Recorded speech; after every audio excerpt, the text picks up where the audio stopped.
So Supervisor, welcome. I'm one of the 100,000 people who worked for you for the whole time you were a supervisor. And in my very last assignment, I actually worked with you on Project 50. I was the administrator of Project 50. So very happy to have you here. I've been asking, I knew when you were associated with the Luskin School, I thought you'd be a good speaker for us. And I mentioned that to Ann. And then on top of that, you wrote a book. So it seemed like a great time to have you come and speak. And Ann's going to do a introduction. No, go ahead. You've prepared something. I haven't. That was off the cuff.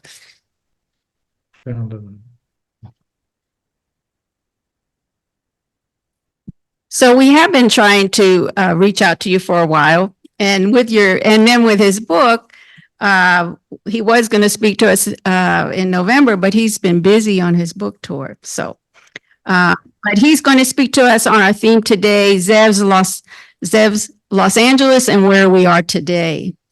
In a Los Angeles political career spanning 4 decades, Zev Yaroslavsky played a central role in shaping Los Angeles. Healthcare, transportation, fiscal policy, civil liberties, arts and culture, and the environment were his domain. As LA Times columnist Gustavo Arellano wrote, quote, he tells with anecdotes and asides in a style that's just like him, the backstories behind his greatest hits, the fight over Proposition 13 and against LA Police Chief Daryl Gates, the near bankruptcy of LA County in the early 1990s, his time on the City Council and County Board of Supervisors. Zev currently teaches public policy and history at UCLA.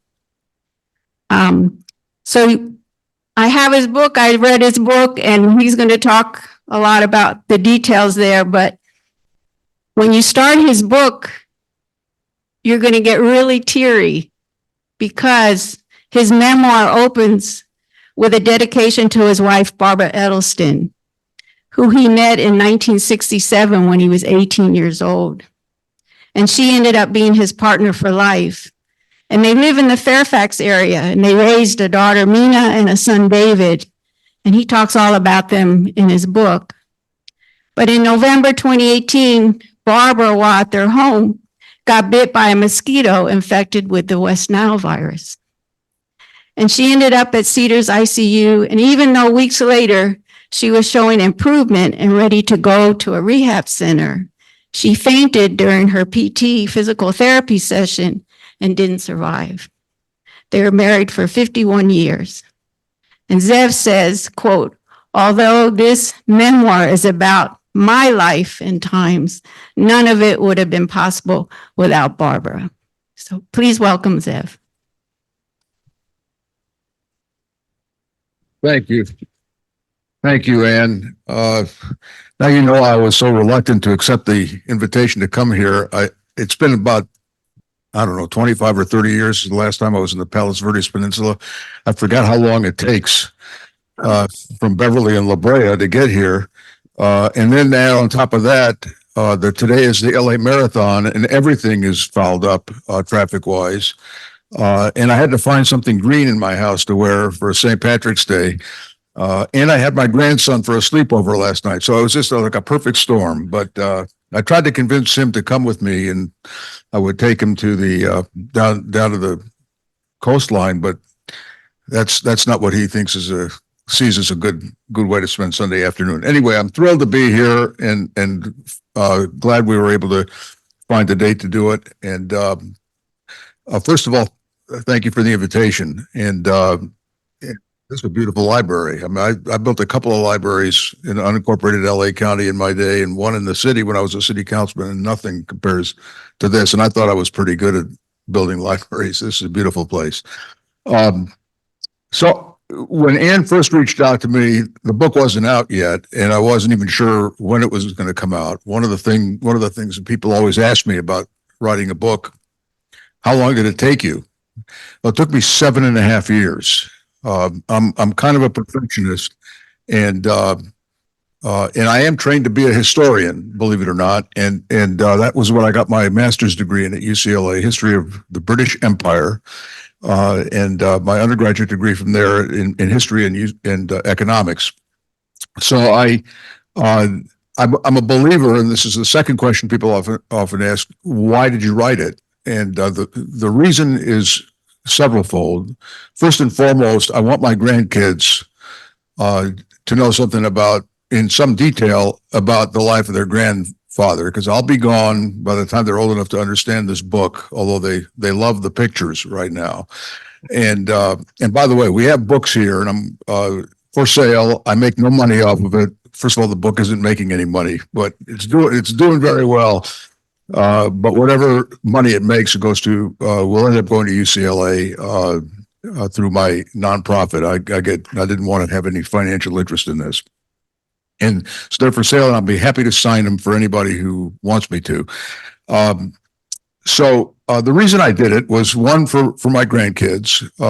The greatest gift my parents gave my sister and I was a anthology of essays that were written about my maternal grandfather, who's an incredible story, and it's the first chapter of the book, which I hope you'll read. Most of the people who read the book and who know me say the best part of the book is the first part. You know, the public policy part, the politics and all that is really great, but the part we didn't really know much about your life is in the first third.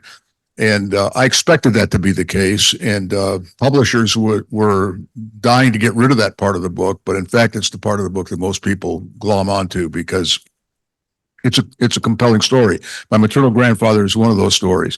I'm not going to tell you the story because I don't want to spoil it for you, but the reason I know so much about my maternal grandfather is that my parents put together a little anthology of essays about him for my sister and me to have when we grew up and we were old enough to understand. He died 8 years before I was born. He died a few months before my sister was born.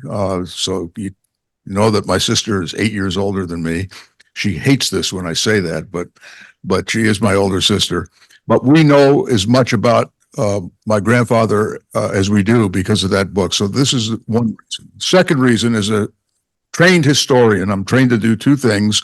To run, I was a runner at Fairfax High School. I was on the track team and the cross country team, so I know how to discipline myself and to run track, to be physically competitive. And the second thing I'm trained to be is a historian. And I'm a believer that people, not just in politics, but in any walk of life, who have a story to tell, owe it to themselves and to the people who will read it to write their story. I tried to convince Vince Scully, you know who he is.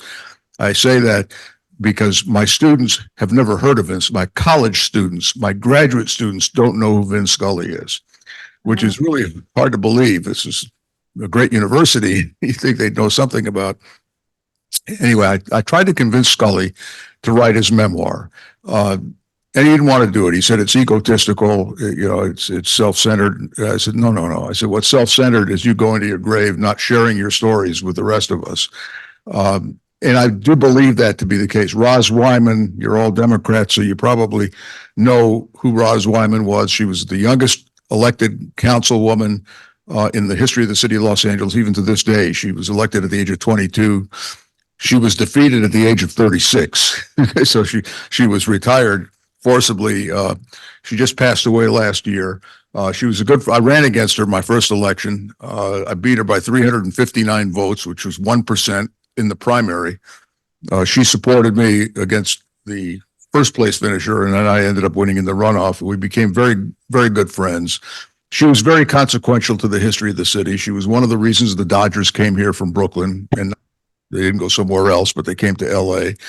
And she was very consequential after she left office in the cultural arts field, which is an area which I've invested quite a bit of my political capital and my time because of my love for the arts, especially classical music, and more recently opera. I asked Roz to write her memoir. I said, nobody's going to write it for you once you leave. And she tried and she couldn't do it. So I believe that people who are consequential in history of any kind of history, if they care, they ought to write their story, because once they're gone and once I'm gone, nobody's going to write my story in my words and through my eyes. That doesn't mean that I'm 100% right, but I try to be faithful. Certainly, everything in my book is accurate. I can tell you that because I insisted that everything be accurate. Every fact is checked, and I've got 4 boxes at home with, so that we didn't have to put it in the book and make the book 5 times bigger than it is with footnotes. But I've got all the documentation, and so I'm very faithful to accuracy. But it is my version of my life and of the history of LA during that period of time. And when I say LA, I don't just mean the city; I mean the region. I don't. Who were you? The one who was the administrator of Project 50? Where did you, there? What's your Connie? Okay, which department did you work for? Chief. Okay, yeah. I want to talk a little bit about Project 50, and I thank you for that. And you know, everybody did their part, especially the bureaucracy, the civil servants. The problem was we couldn't get the Board of Supervisors to learn the lessons from this demonstration project, and I'll talk about that in a second. So that was the second reason that I wanted to write the book was as a history. I want to say something about the lack of history in this, a lack of personal histories in LA. When you stop to think about it, nobody has written a biography about Tom Bradley. Okay. What? How's that possible? He's been gone for almost 30 years. He's the longest serving mayor in the history of the city of Los Angeles. And nobody's written a biography about him. Forget an autobiography. He never wrote one about himself. But nobody's written a book about him. And there was a PhD student at UCLA who worked in my circles when I first got there, who wrote a dissertation about him. And I told her, you should turn this into a book. It needs a little work, but you turn it into a book, because there is no biography of Tom Bradley. There's no biography about Dick Riordan. He wrote a memoir. It was not the best. And that's not my opinion. It's just about everybody's opinion. Antonio Villaraigosa has not written a memoir, and it's probably too soon for anybody to write a biography about him, but no memoir. No memoir by Tom Bradley. He didn't write one himself. And so it goes. There is a book written about Sam Yorty, if you're interested. I wouldn't pay a nickel for it. Not because it's not a good book, but because the subject. But the only 2 memoirs that have been written, one was Riordan's, which was not taken particularly seriously, and one by John Anson Ford, who was a county supervisor from 1934 to 1958, the same seat that I held a couple of generations later. He was a great supervisor, after whom the theater in the Cahuenga Pass is named, John Anson Ford Theater, but he was much more than the theater. He wrote a memoir, but it's very much a textbook about county government and less about himself. But when you read the book, when you read the table of contents of the book and you compare it to the table of contents in my book, it's amazing how similar they are. There's poverty, there's homelessness, there's juvenile justice, crime. As the Old Testament says, there's nothing new under the sun. The more things change, the more they stay the same. And that's when I read that book for the first time many years ago. I was amazed and I read it when I was a county supervisor. And I said, "This is like he's got a bug in my office. He knows exactly what we're doing, what we're going through." And it's a very good book. He has a great quote in the book, which I quote in my book, in describing what the Board of Supervisors is. And as someone who worked in the county, it's the way he described the governance structure of LA County. Remember, this is, if it was its own state, it would now be the 12th or 13th largest state in the union. 10.5 million people, 100 and some odd thousand employees, and it does not have an elected chief executive, doesn't have an elected mayor. If we were the 13th largest state in the union, we'd have a governor and a legislature and the whole shebang. We run it with a committee of 5 people, a board of 5 people, and it's ridiculous. And if there's one thing I would change, if I was given one wish, I would change the county governance structure to to have an elected executive who would be accountable to all the people of the county. I'd increase the number of members of the board, make them truly a legislative body, but not a 5-member board, which the most often voted on thing, at least when I was there, I don't follow it that closely anymore, but the most often cast vote at the Board of Supervisors was delaying a decision on an issue for another 60 days, continue it for another 60 days, another 30 days. Everything was kicking the can down the road because it's hard to get consensus. And when you have to govern by consensus, when no one person's in charge, you've got to find consensus, and finding consensus can be very difficult. So it's the whole notion of governing in a committee of 5 was captured by John Anson Ford with this quote when he says, "People ask me what to describe the county governance structure," and he says it's an anomalous governing structure which defies common sense, something to that effect, and it's true. I tell a story about Prince Philip, the late Duke of Edinburgh, when he and Queen Elizabeth came to LA in 1983 on an official visit. The Queen came and gave a speech at the city council. It was actually a pretty funny speech. And then there was this big reception up at the Music Center, 800 to 1,000 people there. Everybody's trying to get a picture with the Queen. Out of the corner of my eye, I noticed Prince Philip was standing alone on the side of the grand hall of the Music Center. Now, remember, I was a British Empire historian. So having a private audience with the Duke of Edinburgh is not a bad thing.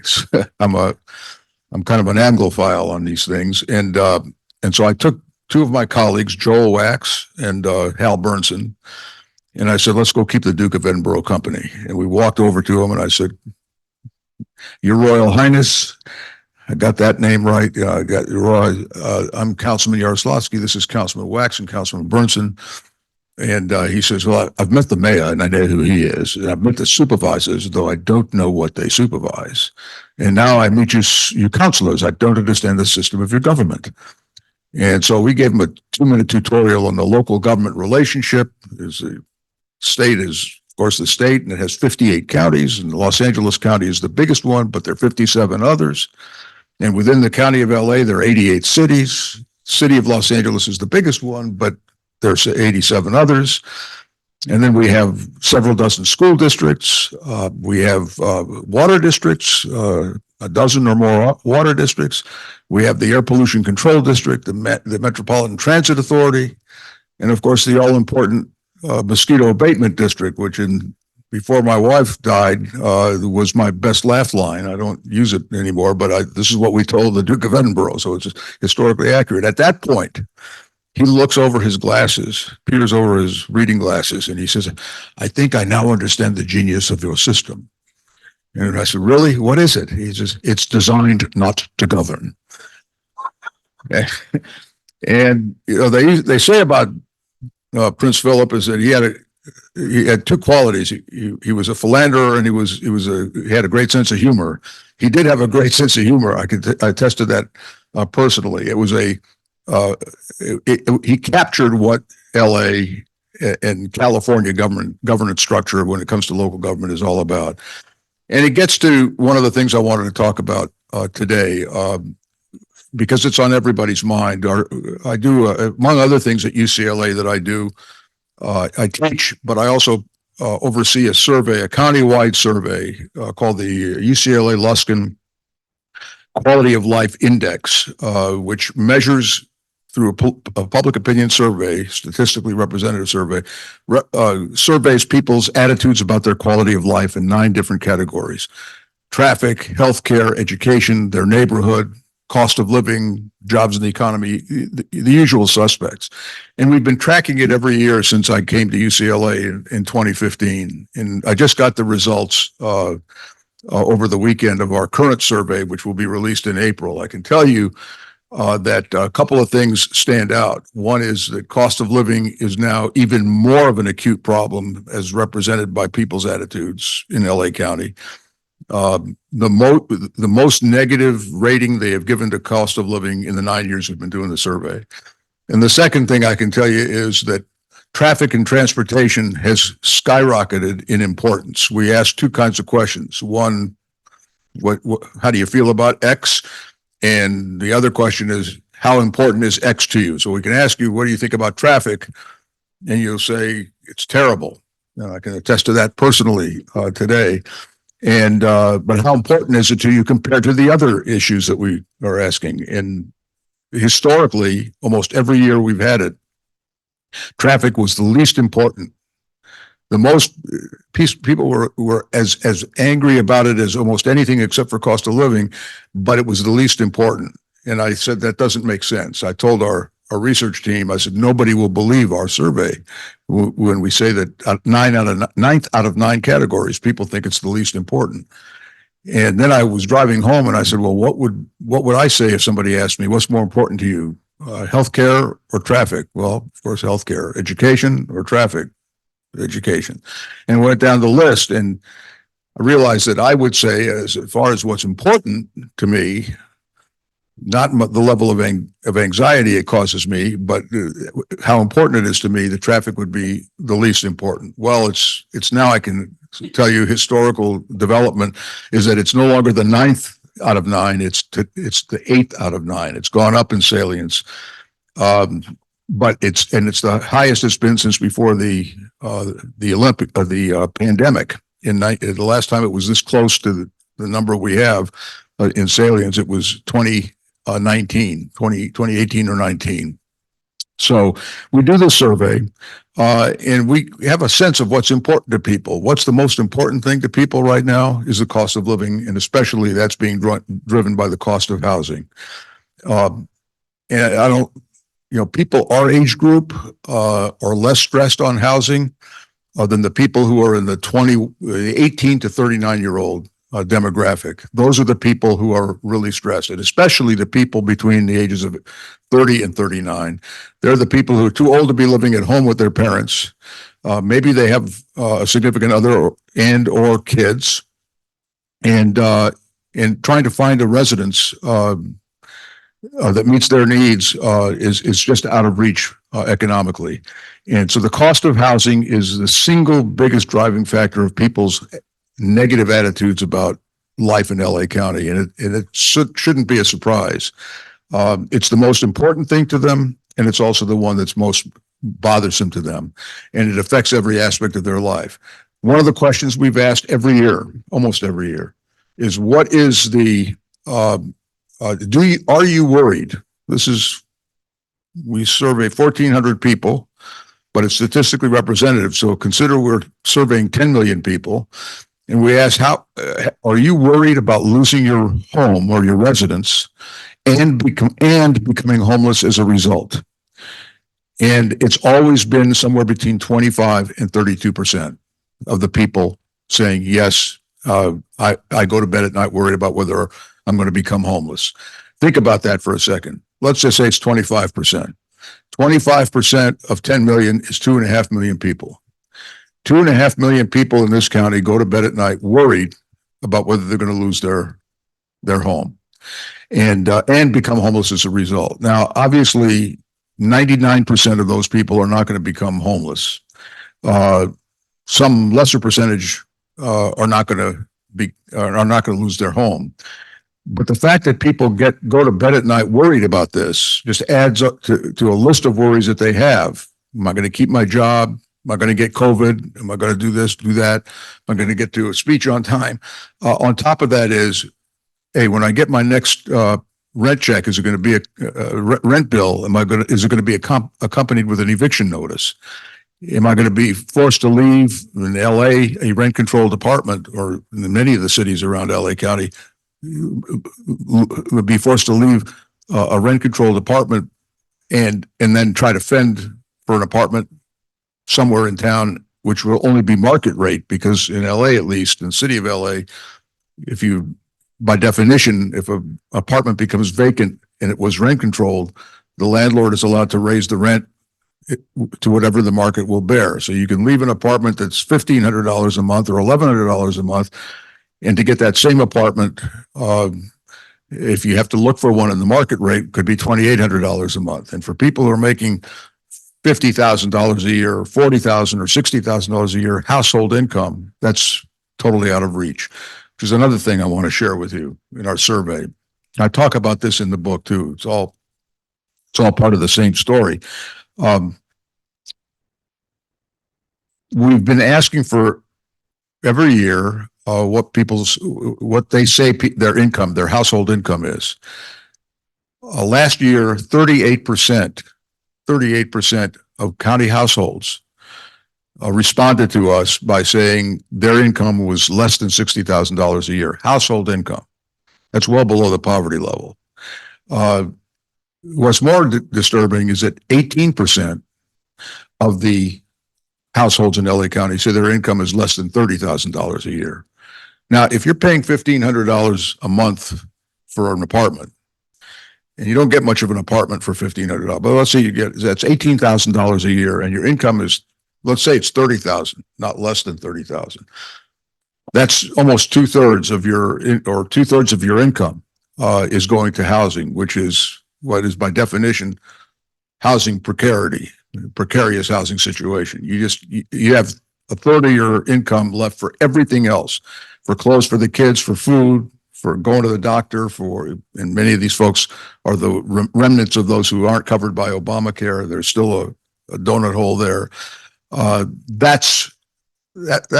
Think about this for a second. And then when you see the homeless population on our street, it shouldn't come as a shock. You really have to ask yourself, why don't we have more of the people? And there are more that we don't see. There are people who live on their relative's couch. There are people who sleep in cars. You can go up and down the streets in my part of town, the west side of Los Angeles, and see recreation vehicles. It's a very difficult situation, and it's not going to be solved overnight. One of the ideas we had back when I was in my last term and a half at the Board of Supervisors, 2 terms actually. In 2007, I went back to New York for my son's law school graduation. And I asked my homeless deputy, I had a deputy who's dedicated entirely to homelessness and mental health issues. And I said, I'm going to be in New York for a few days. Is there anybody I should see there who knows anything about homelessness, what they've done? Because they had done quite a bit to address homelessness. And she says, yeah, you should meet with Roseanne Haggerty, who runs an organization called Common Ground, which is an arm of Catholic Charities, an arm of the Catholic Church. They are the group that basically turned Times Square around. And those of you who have been to Times Square, the days when it was kind of seedy and been there lately, they turned it around. Common Ground was the engine behind it. And I met with her. I set aside an hour and a half to meet with her. We ended up spending half a day. They bought a hotel, the Times Square Hotel on 43rd Street. Some of you may be from New York and know the hotel. Used to be a fashionable hotel. It got seedy, got taken over by Common Ground, and they turned it into a permanent supportive housing facility. Hundreds of rooms. Each floor had services, mental health services, drug rehab services, everything, all of the things that rendered these folks homeless in the first place was contained on every floor in that, I forgot how many stories it was, 15, 20-story building, the Times Square Hotel. And I got an education. I got a Harvard education from her. And then she made a suggestion to me. She says, you know what you ought to do is bring people from around the country who have done good things on homelessness, who have actually either solved or have significantly put a dent in the homeless challenges they've had. And they're all over. There are Republican cities, there are Democratic cities. There's Dallas, there's Houston, there's Atlanta, there's San Diego. There were a number of them. Bring them, have a conference at your headquarters, at your Hall of Administration. Bring them around. She said, I'll get the Ford Foundation or the Rockefeller Foundation, I forgot who it was, to pay for it. And bring your people together. I don't know if you were in that meeting or not, but it was a memorable meeting in the basement of the Hall of Administration. And we had a good conversation. And at the end of the meeting, I said, what do you think we should be doing based on your experience? And one of the guys who was there, who had come from back east, he said, we came in early yesterday. We went to Skid Row and we saw what was going on at Skid Row. And I think our consensus would be that you can't solve the problem of homelessness in LA until you solve the problem on Skid Row, because it is this is back, not 2007, this is 16 years ago. It's spinning off all of the homeless problems citywide, countywide. It's all starting at Skid Row. If you can solve it at Skid Row, you will solve it region-wide. So I said, okay, so what would you do? And he said, well, what we think you should do is do a census of the number of homeless people in Skid Row.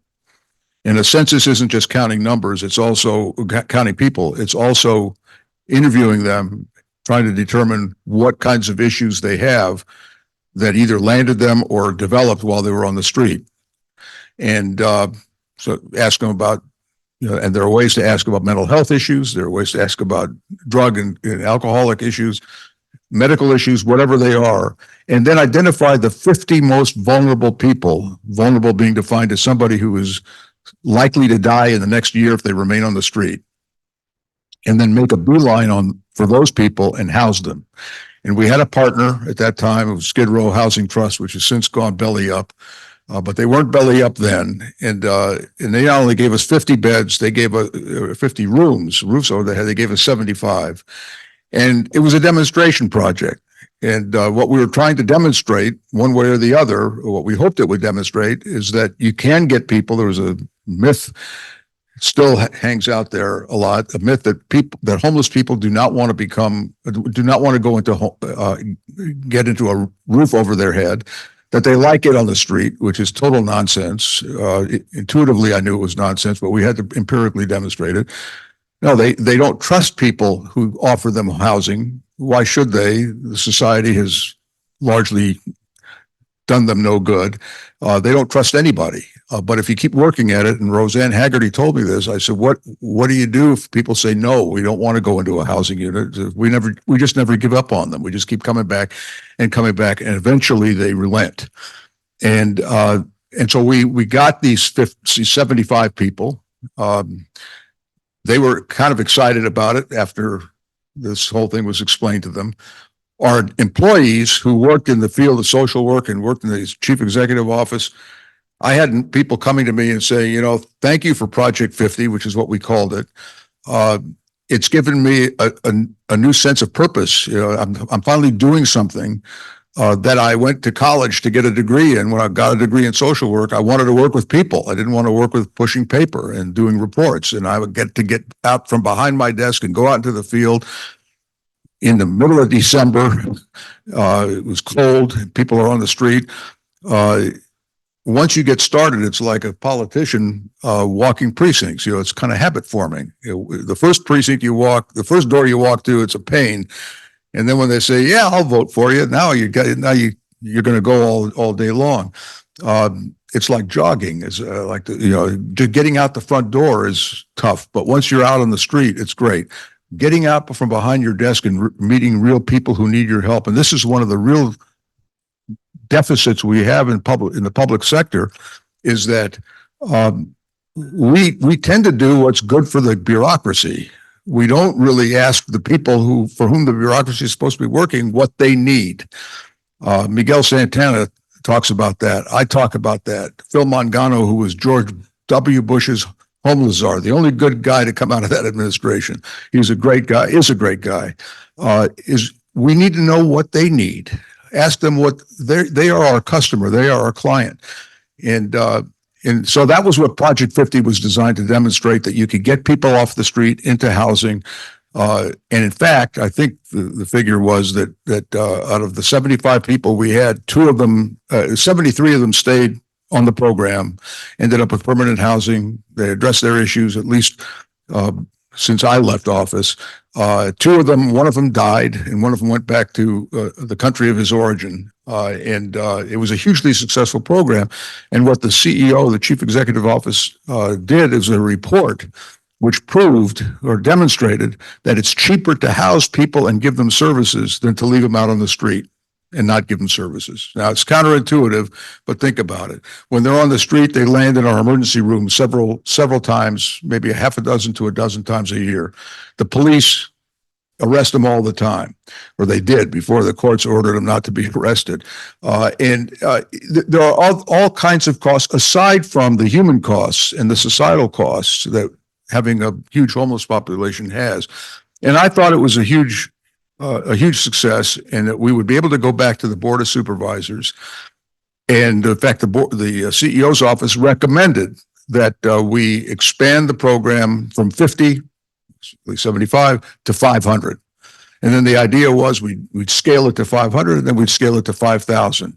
And by the time we scale it to 5,000, we will have made a real dent at that time, the homeless population, depending on whose numbers you believe, 20,000 on the street, 20 to 25,000. If you get 5,000 people housed, you've got a machine going. And I couldn't get a second vote on the Board of Supervisors. I write in my book, this is maybe the greatest disappointment I've had as a public servant, except for the day I declined the Dodgers gave me an opportunity to come to a game. If I came, I'd be sitting next to Sandy Koufax, and I declined the invitation because I had a previous commitment. My biggest regret in life was turning them down on that. Sandy Koufax is my hero. It shows bad judgment, I know, but no, seriously, my biggest disappointment was that we couldn't get a second vote in 2010 or 2011 when this demonstration project had been completed, that we couldn't get this thing scaled up. And we lost a decade and a half as a result of that. And everybody's talking about it, and everybody wants to do something about it, and everybody's trying to do something about it. I think Mayor Bass is doing a yeoman's work. I mean, by just declaring a state of emergency on the first day of office, it was what was more important than the state of emergency and the powers it gave her, which are limited. What it did do was it put a bullseye on her back. She said, "I'm owning this issue. Judge me by the results." No other mayor ever did that. They didn't want to touch it because it was and it is largely an insoluble problem. If solvable means solving it in your first term of office, it's not going to be solved in her first term of office. It may not be solved in her second term of office. But as JFK said, let us begin. You're not obligated to complete the task, as the scripture says, but you're not free to desist from trying. And so she's trying, and she's basically said, I'm in charge. I'm the czar, and judge me by my results. I can tell you that in my part of town, now I'm biased. I have a daughter-in-law who's a city councilwoman. She doesn't take my advice very often, and that shows her good judgment. And in other areas around there, the approach of housing people, not just moving them from one corner to another, but getting them off the street by giving them housing, even if it's temporary, even if it's in a motel that the city leases, however it is, and to begin the service delivery to them. I can tell you that in our part of town, there has been a difference. And I give credit to Mayor Bass and her program and the partnership she has with the various council people who have been working with her on it. There are some parts of the city, which is no fault of the politicians, where the homeless problem is much more intense. Downtown, the areas around downtown, you've all been there. I don't know how many of you traveled to downtown from Paradise here, but it'll take you a long time today, judging by I'm going to take Crenshaw all the way home. I want to see the city from the ground up. It'll be faster than taking the freeway. Anyway, this is the major issue of our society today, other than the cost of housing. And homelessness and the cost of housing are two sides of the same coin. The reason people are being evicted in some cases is they can't pay the rent. They can't pay the rent is a justification to get evicted. They get evicted, they land on the street, they can't afford to rent another apartment.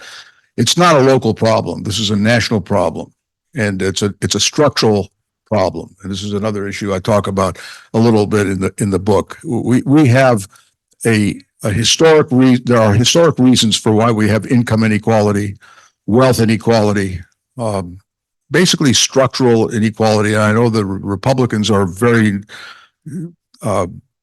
negative about talking about these structural issues, they're true. And in how we handle it is a different story. But we have to own up to what historically has caused the problem we have today. The wealth of a white person who was born in the same year as a black person can be 10 to 20 times greater than the black person, because African Americans were denied the opportunity to buy homes. They couldn't get federal home loans, home loan guarantees. The banks wouldn't lend to them. People wouldn't sell to them. And for most people in America, their wealth is largely tied up in the house they own. Certainly that's my case. If I hadn't had that opportunity to buy a house when I was 27 years old, I'd be one of those people who say I'm worried about losing my residence and becoming homeless as a result.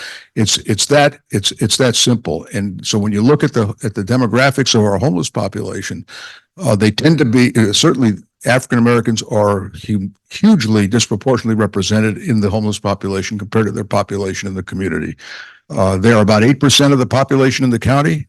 They are somewhere between 35 and 40% of the homeless population in the county. Latinos are next. Whites are next.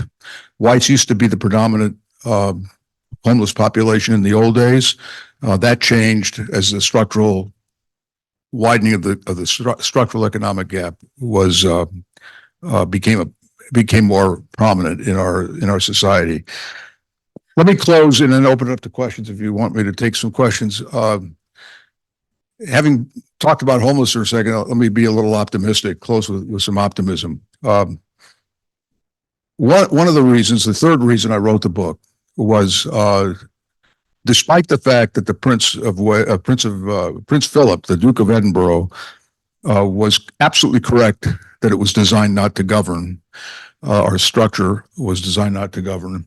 The fact is, you can still make it work. And most of my book is about how we did make things work. We had big problems with Proposition 13, which nearly bankrupted local government up and down the state. And we figured out a work around it. The Olympic Games in 1984, which if we hadn't have stepped in and tried to protect the taxpayers of LA, the city of LA, we could have run up a deficit like Montreal had, $500 million back in 1976, the Montreal Olympic Games. It took them 30 years to pay off that deficit. It was a horrendous thing. We didn't want to have that happen. So we ended up with the best Olympic Games ever produced without a nickel of public money appropriated for the games. It was a privatized games. And the Olympic movement was largely saved. How did that happen? It happened because a bunch of us on the city council, and even ultimately the mayor, Tom Bradley, who was a big supporter of bringing the Olympics here, realized that it was not credible that we could run a good games, a financially sound games, in the same at the same time that we were facing Prop 13. The bid that we made for 84 took place in 1978, 6 years before the games. And we threatened him. We'll go to an initiative on the ballot. And it'll be a much more draconian thing than we can negotiate without a ballot measure. And he agreed to do that. So he worked with us, Bob Ronca, who was a one-term councilman who people largely forget, and it has been whitewashed from the history of the Olympics. The most important figure of the Olympic Games of the run-up to the Games was Bob Ronca, because it was his initiative that insisted that we not have a games that would bankrupt the city. And essentially, we ended up negotiating a deal with Bradley. We put a measure on the ballot to amend our charter that prevented the city from spending the general fund's money towards the games. And it worked.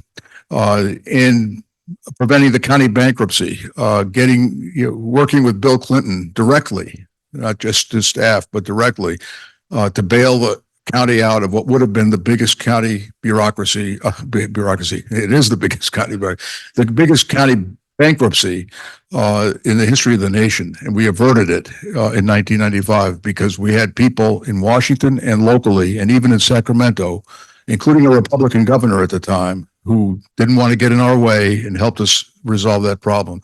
So the book is about how to solve problems even when you have barriers put in front of you. And to be honest with you, my favorite part of the job was crisis. I loved to, I mean, it was an opportunity to rise to the occasion, to use your most creative thinking, how you get out of this crisis. And people want, you know, I find that, I tell this to my students, you don't have to agree with people all the time. You just have to be agreeable when you disagree with them. And sometimes you can get to yes. It's always easier to negotiate with a strong adversary than a weak adversary. I always tell them that. Why is that? Because a strong adversary can get to yes. They can make a deal. They're not looking over their shoulder. What are my union members going to do when I come back to the, you know, Yasser Arafat couldn't sign a peace deal in 2000 because he was afraid he was going to get assassinated if he went back. And by the way, the Israeli prime minister was assassinated for making a deal with Arafat. So this is not a theoretical issue. You have nobody, and I'm not picking on that part of the world. The seemingly insoluble problems start with the fact that you don't have strong leaders who are willing to take a risk, a political risk. That's, if you look at the problems we have solved in this region, it always came as a result of strong leaders who are willing to go back to their constituents and say, this is the best deal we can get, and it's a good deal. And here's why. And even if people disagree with you, at the end of the day, they'll respect the fact that you listened, that you took some issues off the table that they brought up. I tell my folks, I used to tell my deputies all the time, listen carefully to what the constituents have to say, because usually you can solve 80%, you can accommodate 80% of their concerns. You may not accommodate 100%, but as I like to say, Ty Cobb only batted 400 and he's in the Hall of Fame. When you're batting 800, you're doing pretty well. That's what this book is really all about. It's not just my story. It's a story of how you govern in what is the largest metropolitan area in the country.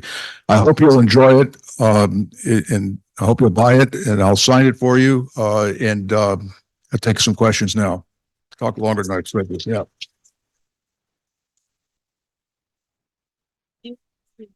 So Sure. we're going to go to the gallery, Bridget. Okay. Oh my But God. we'll take in person first. And All right.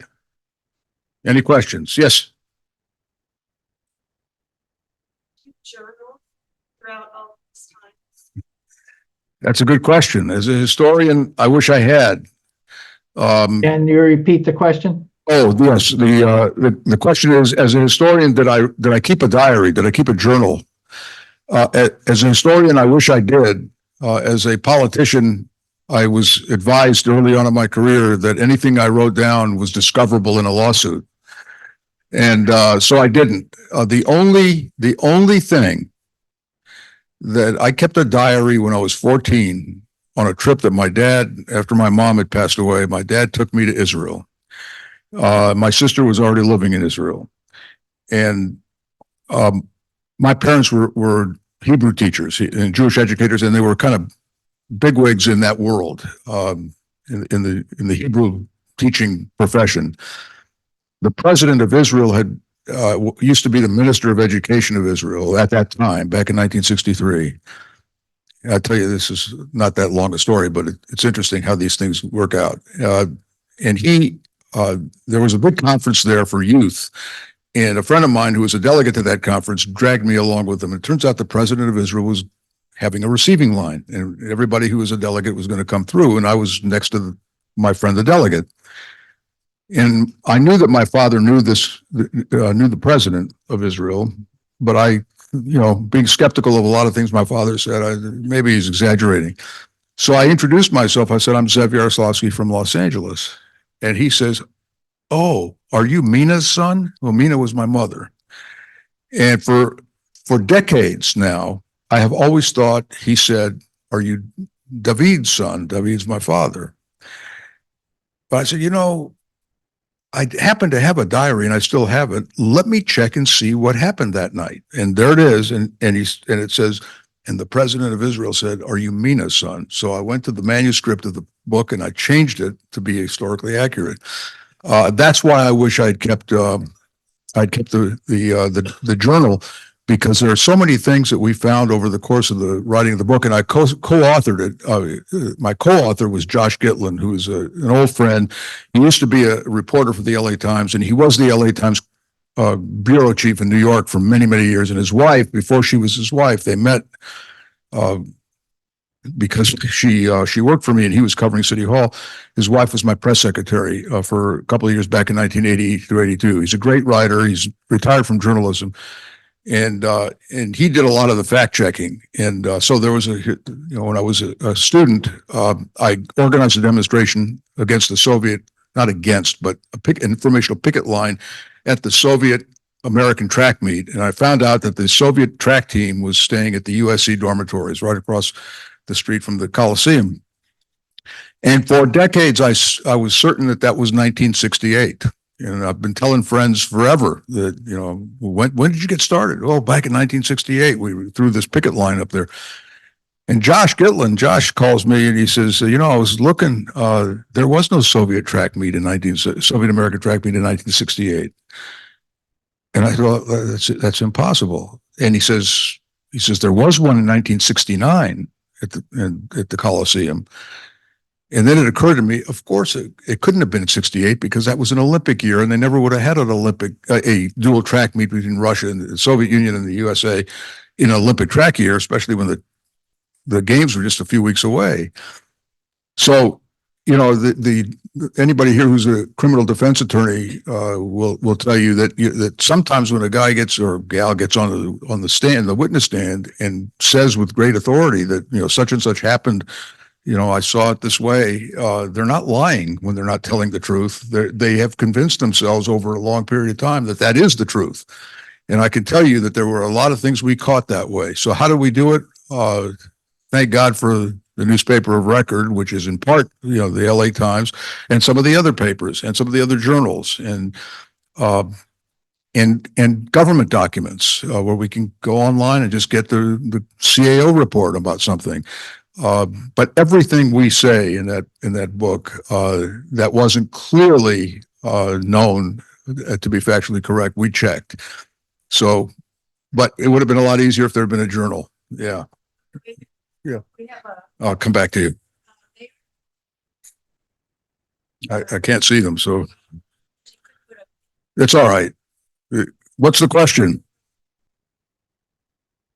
Is it me? Oh, hey. Yes, I had a question because you mentioned and your talk was focused largely on homelessness, how people in 30 to 39 years old are worried about housing. 25%, 2.5 million are worried about losing their homes. And the current focus of the current thinking is that lack of construction of new homes and affordable homes is the main cause of homelessness. And this is not a criticism, but it looks like your entire career you opposed development and housing, and that's a natural tension between people who look at the environmental aspects of housing versus homelessness. So there are people on both sides of the argument, but have you changed your views based on you proposed Measure U, which was to limit housing construction back then? Did you view homelessness differently back then? And Yes. Second part of my question is, what do you think of the Solano project, the California Forever project? It's a high-tech approach to approaching homelessness. Project? I didn't. California Forever is a group of venture capitalists who are buying back farmland in Solano County. Oh, okay. Okay. Yeah. Well, let me answer the first one very quickly. I don't like it. I don't know a whole lot about it, but I'm very skeptical when a bunch of venture capitalists come in, take over a bunch of land. Let me put it this way. I'd be opposed to it until I saw something of social value that would be, and I know the argument that they make, but and this gets to the first question you asked. First of all, let me correct the record. I have never been an opponent for more housing, more affordable housing. In fact, on the contrary, And I know there's kind of a lore about me and Marvin Browdy, who was one of my colleagues on Proposition U, that had nothing to do with housing. It had to do with commercial development. In fact, some of the densest housing developed outside of downtown Los Angeles was in my council district. And I took a lot of heat. The one challenge I had when I was a councilman was from somebody to my left on overdevelopment. And by the way, they may have had a point on some of the overdevelopment. My main concern was commercial development, and not residential development. Now that's the second thing I want to say is the issue is not housing. The issue is affordable housing. There is no shortage of market rate housing in LA. Drive around, look at the for lease signs, look at what used to be the ad sections in the LA Times. They don't have an ad section anymore, but you look at the real estate journals or brochures. There are all kinds of deals being offered now, which is a sign that there is a growing supply of market rate housing. Now, remember what I said, close to 40% of the households in LA County have an income of less than $60,000 a year. They can't afford market rate housing. And no matter how many market rate housing units you build, it's not going to bring the price down. If supply and demand was the only issue, and it's not the only issue, then Manhattan would be the cheapest place on the planet. And West Hollywood, which is the densest city, I think it still is the densest city in Los Angeles County, would have some of the cheapest rental prices around. But they don't. They're the most expensive. So it's not just supply and demand. Now, one of the things that we need to do, and if you're in the real estate business, I think you probably agree with me. One of the biggest problems with affordable housing is that the tax incentives that used to be in the tax code back in the mid 80s were taken out of the tax code by the Reagan so-called Tax Reform Act. That was one thing. And then it was exacerbated with the Trump tax deal in 2017, which whatever was left of the tax incentives to build affordable housing was eviscerated. So one of the ways in which you can incentivize the development of affordable housing is to give developers the financial incentive to build at affordable rates. I mean, not to build at affordable, but to charge affordable rents after they've built, because their cost of construction, the cost of the project is reduced because the federal tax code gives them a tax deduction or some kind of a tax incentive that can bring the rents down. That's the biggest single factor in why we do not have adequate affordable housing today. And I think even developers will tell you that. But you can't hang that one on me. And I'm sorry to say that most of the housing development, almost all of it that was built in my district was not affordable. They were all considered luxury because they were in the west side of Los Angeles, and the rents were beyond the threshold. And so we didn't do a whole lot. What we did do was we pioneered a strategy, which we did, and it's been done in other parts of the city now, but not enough. The city owns a lot of parking lots. And what we did was we leased to nonprofit housing developers, we leased the air rights over those parking lots for $1, basically for nothing. And which immediately made it possible for them to get financing to build low-income housing, low-income senior housing as well. We built 5 of those in a very short span of time in the west side of Los Angeles, which is the most expensive real estate in the city.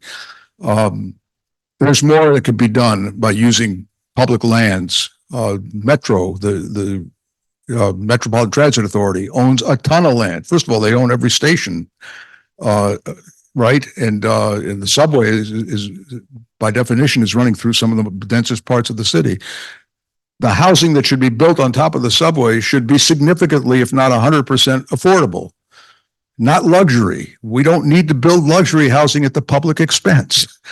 Those are my views, and I think but it's not a local problem. I was just reading an article yesterday by an academic from the University of British Columbia, Pat Condlin, who made the same comment I did. If supply and demand was the only issue, then Vancouver would be the cheapest place, and it isn't. It's the most expensive place in Canada, is what he says. Either Western Canada or Canada. It's very expensive. I'm an economics major. I'm not an economist, but I do remember my first econ class. And the one thing I learned was that the professor assigned his book to the class of 300 econ majors. We had to buy his book for, at the time, it was $29. That was a lot of money for a book. And I found that to be a conflict of interest personally, but I wasn't going to argue with him about it until I got my grade. But the second thing he did was he put a supply and demand curve on the blackboard. And he says, widgets. He says, if the price goes up, the demand goes down. When the demand goes, when the price goes down, the demand will go up. He says, that's perfect competition. He says, I want to add one other thing. There is no such thing as perfect competition. And that's what I think everybody needs to understand. I mean, it's the INBs and the libertarians. It's only a matter of supply and demand. That's not true. There are externalities that come into play. If I make an iPhone and the iPhone has it depends on an element that is only mined in the Central African Republic, and I buy from the ABC mine, and all of a sudden the Central African Republic nationalizes the mine and drives the cost of that element up. All of a sudden, it's no longer a supply and demand issue. This iPhone begins to cost more money. It had nothing to do with supply and demand. It had to do with what happened in the revolution in Sudan or in the Central African Republic or in Southeast Asia or wherever, or even here.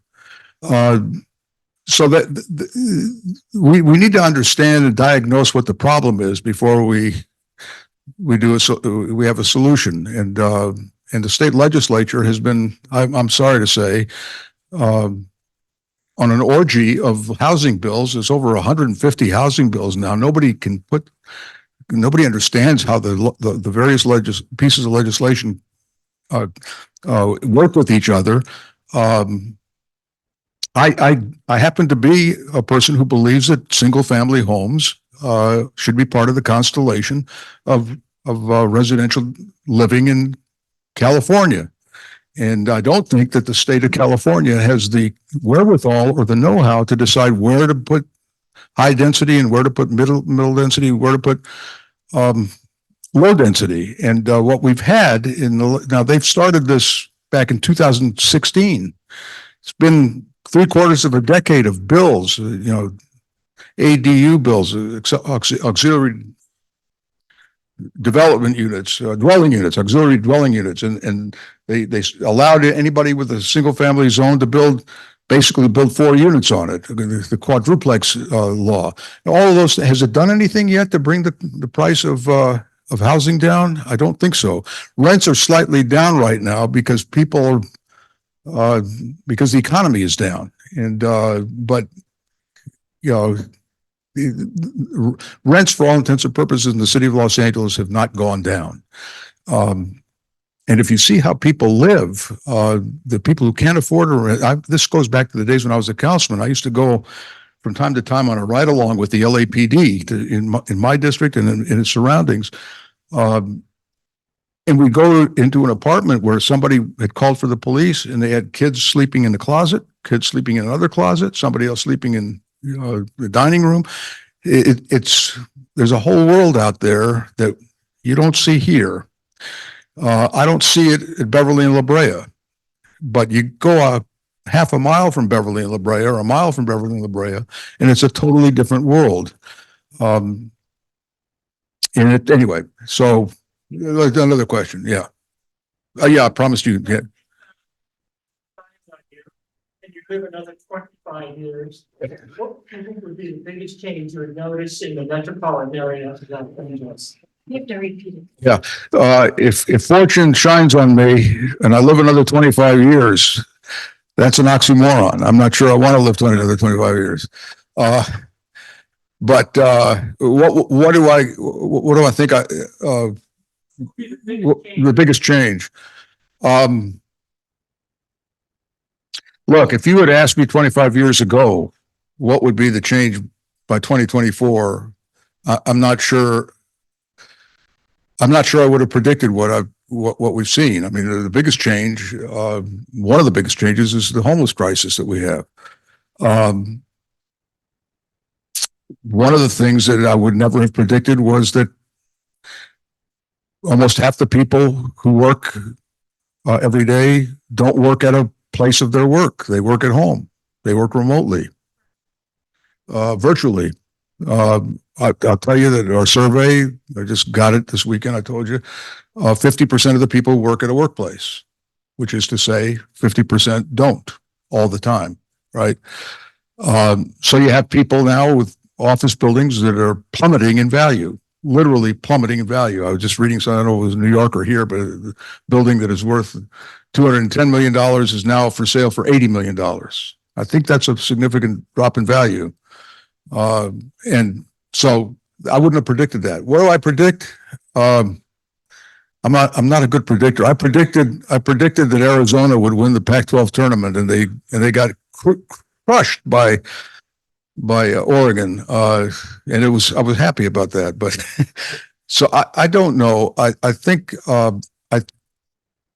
the nature of the workplace is going to be a change in the way we do work. I don't want to get it to be jump on the bandwagon, but I'm very concerned about artificial intelligence. And I think that's going to it's got some real possibilities in medicine and things of that sort. It also has some real dangers. But the thing that worries me most is are we going to be around in 25 years? I'm very, not only climate, I think climate we can deal with it. You know, the last decade or so, democracy has been slowly fading into the rearview mirror, including in this country. I'm very concerned about our election coming up, and I don't have to tell the Palos Verdes Peninsula Democratic Club what the stakes are, but I'm very concerned about it. I'm very concerned when a guy like Putin can saber rattle with a threat to use nuclear weapons. Nobody in the Soviet Union, no leader of the Soviet Union ever did that, to my knowledge, to my memory. But now, so what do you do? At some point, somebody's going to have to make good on their threat. And one of my colleagues at UCLA is 2 doors from my office is Al Carnesale, the former chancellor at UCLA. Al is academically is an expert in nuclear disarmament. So every time he walks by my office or I walk by his office, I said, how much closer are we to Armageddon? And he tells me horror stories, things to think about. When academics sit around Moscow and Washington, they say, well, would we exchange Hamburg for New York? Would we exchange St. Petersburg for, that's my main concern. I'm not sure that, I've been concerned just because of what's going on in the Middle East right now, that we could easily be in a regional war, and a regional war can easily become a broader conflict. So as a historian, I say, for many years now, I've been saying that it feels like what it must have felt like in July of 1913, a year and a month before World War I broke out. Now I'm saying it feels like July 1914, that any spark, who's going to be the crown prince or whatever, the archduke this time, and something, is it going to be a ship in the, the Houthis? Is it going to be something in Gaza or Israel, or is it going to be Iran, and is it going to be Ukraine? It's that's. To be honest with you, I hate to be pessimistic, but I am. There's a hot plate on our windowsill in the kitchen, and that Barbara found, and it says something like this. He says, "A pessimist has no accelerator, an optimist has no brakes." I'm the pessimist in that couple. She was the optimist, and I'm very concerned about it. And And I think it should be all of our concern. And it starts with us. Yeah. All right. Yes. All right. Planning department when we got elected. And it surprised the heck out of all of us that we beat Roz Wyman. We were shocked. So my question is, why did you run and how did you beat her? Why did I run is a good question. I never had any interest. Oh, the question is, why did I run the first time? What's your name? Oh my God, I didn't recognize you, Rob. Jesus. You look good. Speaking of shocking, yeah. Rob asked, he says he worked in the city planning department and he was shocked when I won the first election because I beat Roz Wyman. Why did I run and how did I win? Why I ran is a good question. When I graduated with my master's degree, I worked for the McGovern for President campaign. I was one of their California coordinators, and I was always interested in politics. I never had an interest to run for office. That wasn't my thing. In fact, when I was involved in the human rights movement to bring Jews out of the Soviet Union, one of the things that I really loved was lobbying Capitol Hill for the Jackson-Vanik Amendment, which was a bill that tied free immigration to a most favored nation status. And I flew to Washington and I got to lobby on Capitol Hill. And if I had one ambition other than being Vince Scully's replacement, it was to work on Capitol Hill.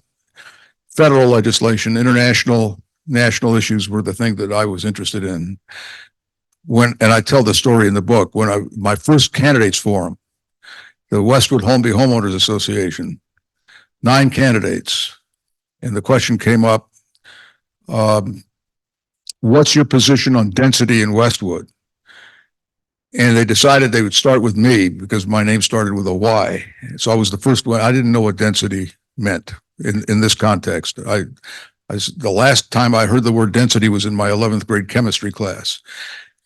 And so I asked very plainly, what do you mean by density? And so she said, it's, how much development and all that. Oh, density. Yes, of course. That's how much I knew about local government when I ran. But I was convinced by friends who worked with me in the McGovern campaign, Ed Edelman is going to be elected to the Board of Supervisors. There's going to be a vacancy. You should run.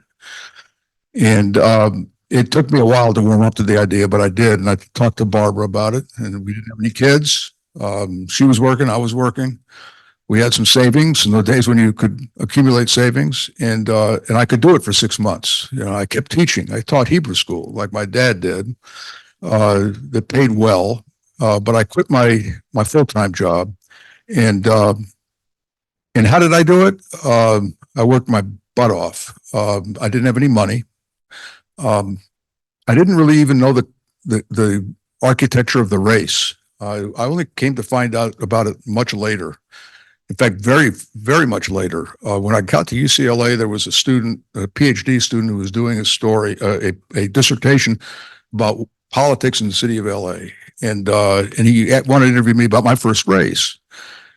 And we were talking, and he says, well, the polls show that you and Fran Savage. Fran was Mayor Bradley's handpicked candidate. And, but nobody knew who she was. Roz Wyman was the former councilwoman who had been defeated 10 years earlier, but she was very well known.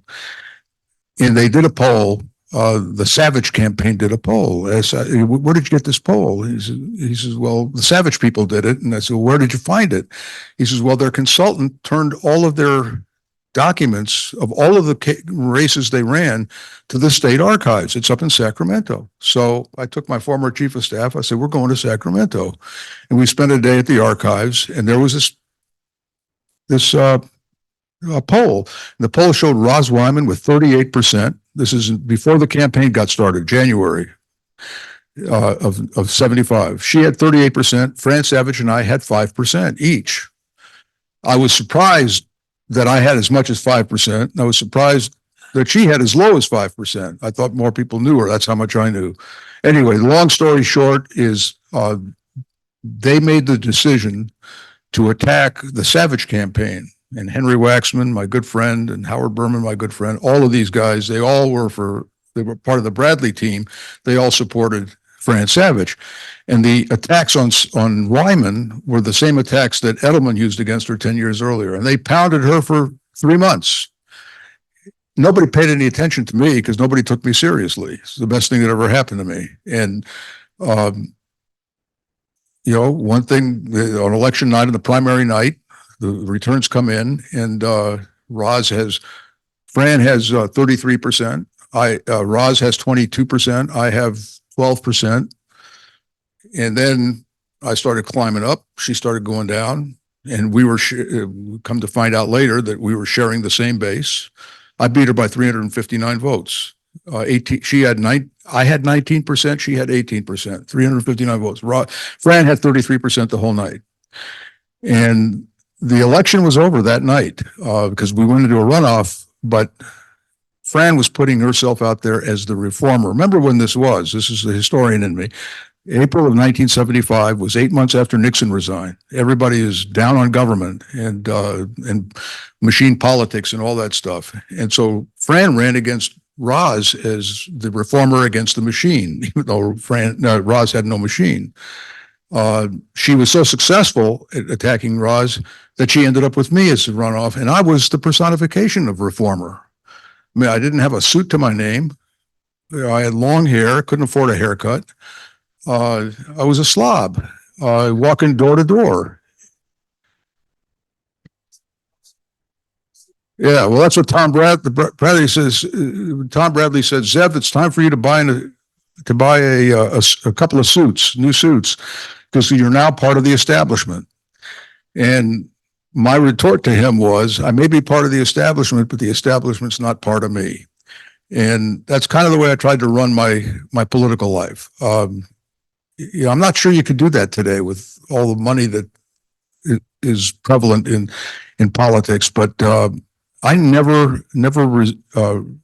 was never reticent to vote against people who were my supporters if I thought they were wrong. And I had no qualm about not taking people's support or campaign contributions if I knew I was going to support them because I didn't want to have any questions. It didn't always work that way, but that's the way I was. There was a great, and you can figure out for yourself who the lobbyist was. I chaired the planning committee for 2 years from 1979 to 81 when John Ferraro took Art Snyder off the planning committee because of his ethical issues.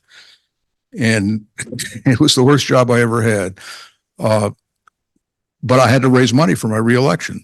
And so the LA Times wrote a big story about same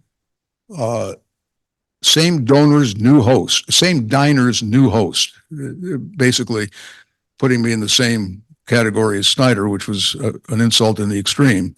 But at the end of the story, there was a quote from an anonymous lobbyist who quotes, and I want them to put this on my tombstone if it fits. He says, "He took our money with impunity and then voted against us," comma, close quote, said the lobbyist, quote, "but it's a compliment to the son of a bitch," unquote. And, but that's how I did it. And yeah. All right, go ahead. All right.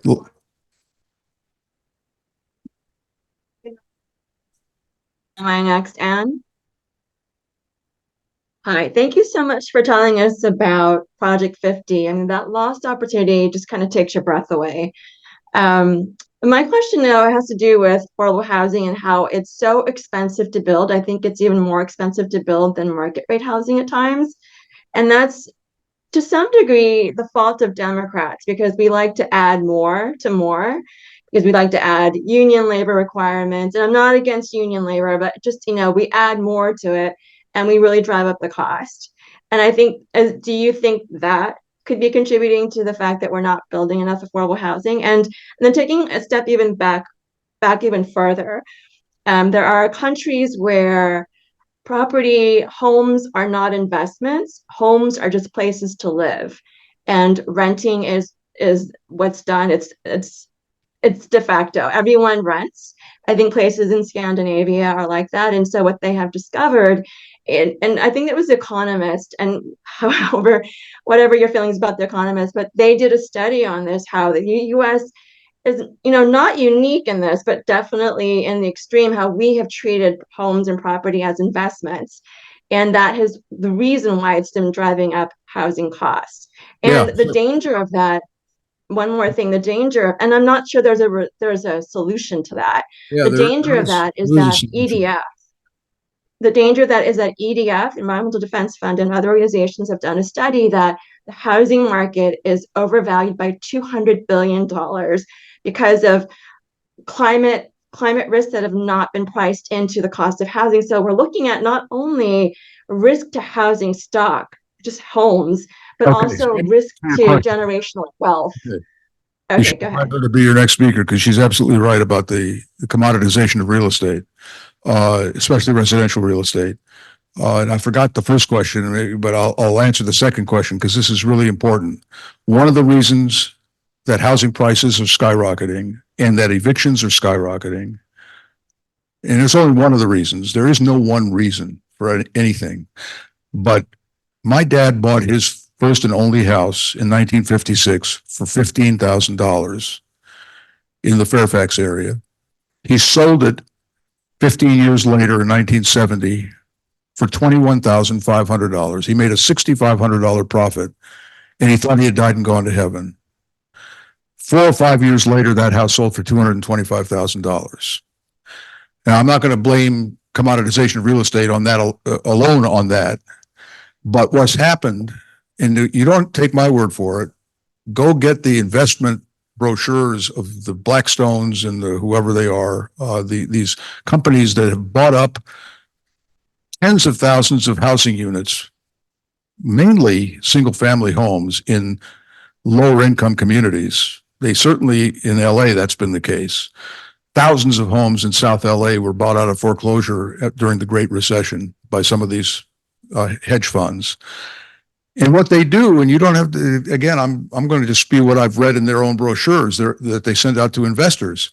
They say to their investors, here's our plan.